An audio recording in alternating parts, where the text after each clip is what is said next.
మా అపార్ట్మెంట్లో కుంకుమ పూజ అని చెప్పాను కదా, అది ఎలా చేసుకోవాలో అన్నీ వివరంగా చెప్పి డైరెక్షన్ ఇస్తున్నారు పంతులు గారు. పూజ బాగా చేయించారు. అయితే కుంకుమ పూజలు అయిపోయాక హారతులన్నీ చేసాక హారతులన్నీ ఇచ్చారు. బాగా జరిగింది. మనం ఇప్పుడు లలితాదేవి గురించి కుంకుమ పూజలు జరిగినాయి కదా, నిన్నటి చెప్పుకుంటున్నాం కదా, లలితాదేవి విఘ్నేశ్వరుడు ఒకటే అని చెప్పుకుంటున్నాం కదా, దాని గురించి ఒకసారి చెప్పుకుందాం. ఇక్కడ ఏంటంటే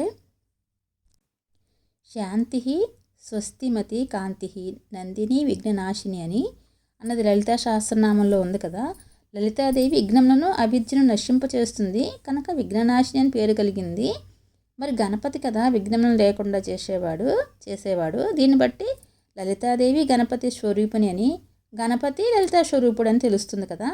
లలితాను గణపతులకు అభేదం.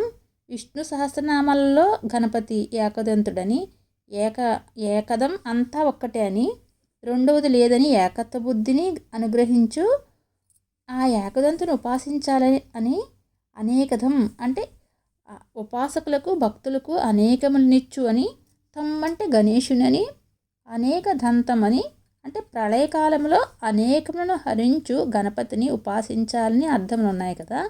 ఏకహ నైకహ నవహ కహ కిం అంటే విష్ణు సహస్రనామముల భావమే ఏకదహ అనే కథ అని చెప్పారు కదా.